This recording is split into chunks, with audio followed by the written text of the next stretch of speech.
Former high-level managers and engineers at Boeing issuing warnings to travelers not to fly in the company's troubled 737 MAX 9 planes.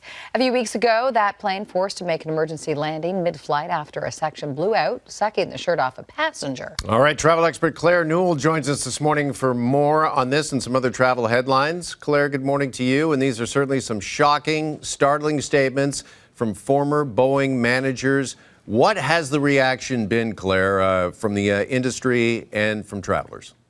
You're right. They are shocking headlines, and I'm sure that they're going to freak some people out. But taking a step back and looking at what the airline industry is doing, I mean, United Airlines came up with a headline saying that they may not move forward with their orders for these aircraft. But then you have Ryanair putting up their hands saying that they'll happily take them. In the travel industry, we have about 400 agents across the country, and no one has actually said anything yet that they want to avoid these aircraft. But I can see two camps happening.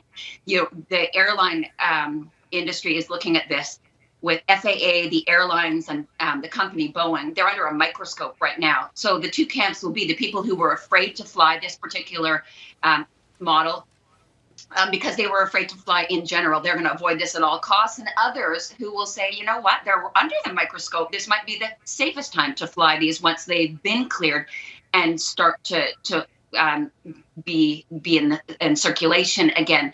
Here in Canada, we don't have this particular model with any of the airlines, but United Airlines and Alaska Airlines do have them. And, watching those visuals never cease to amaze me. Just what those passengers observed there. Still startling. I know. Day, yeah, for sure. Gosh. Okay, we were talking earlier, Claire, about no one shops their plane when you book a flight. I wonder, can you?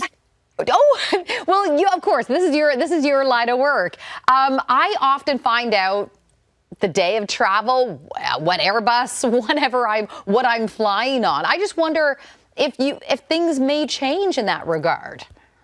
Well, you can actually check the model, and I would recommend you do that at seatguru.com, or you can go and check the airline's website. And if there's a certain particular model you want to avoid or you do want to take, you might be able to do that. The reality is that the vast majority of aircraft are Airbus and Boeing, but there are lots of other types as well. If you choose to not fly on this particular model, you can search it and you can avoid it in cases. But if you are booked on one and you really want to cancel, insurance isn't going to cover you, the airline isn't going to cover you. You can make that change, but you'll probably have to pay a fee, or you can get a credit for that particular airline and choose to go on another. But they are not obligated because you're afraid to fly on a particular model of aircraft. All right, let's move from a Boeing to Flair next, and Flair Airlines making headlines, Claire, after it was discovered that they owe $67 million in unpaid taxes. What is the latest there? Yeah, $67 million is a big nut. And I think people are afraid because there were 4 aircraft seized last spring break, which affected a lot of Canadians by Flair. So they have come out saying the government isn't seizing the property, and the situation is not going to impact their day-to-day operations. They want to continue flying. The money that's owed is on duties and imports for the 20 aircraft that basically make up the airline. But there's a mutually agreed upon payment plan with CRA. They're current with that. So one of the things that I would say is they were probably prudent. The government was prudent to get a seize and sell order way back in November, just in case they fell short and weren't paying that, but they aren't being impacted. I do want to say this, though. There are a lot of airlines in the Canadian space right now, and the travel industry has had lots of headlines saying that there's so many and the domestic fares are really, really low at unsustainably low rate. So I'm just encouraging people to make sure that they protect their investment, regardless of which airline they're flying, that they get travel insurance that will protect them if their airline happens to go sideways. Okay. All right.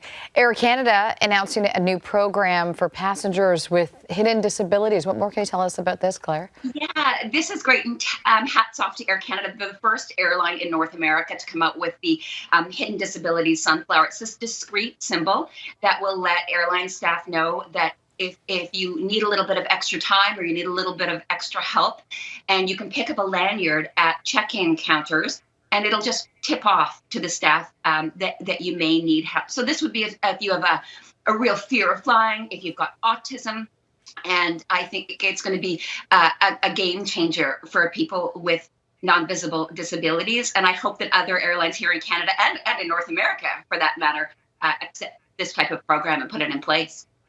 Absolutely, absolutely. That would be great to see. Finally, Canada, Claire, has been named the safest place in the world to travel. Yeah.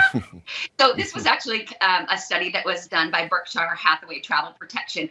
All of the people surveyed were in the U.S., but no surprise that Canada came out on top. The Americans love it, but around the world, it's also seen as one of the safest places. A lot of the top 10 were European countries after Canada, and Canada jumped up from 6th place to 1st, and it's going to be great for the tourism industry with people coming here and spending their tourism dollars, especially post-COVID. It's great to see that a lot of those businesses were really hurt, but this is a great position to be in for around the world for people reading this headline and thinking, where they want to go, because safety is top of mind for a lot of people these days. For sure, and a very good news story. All right, Claire, we'll leave it there. Thanks so much. Thanks.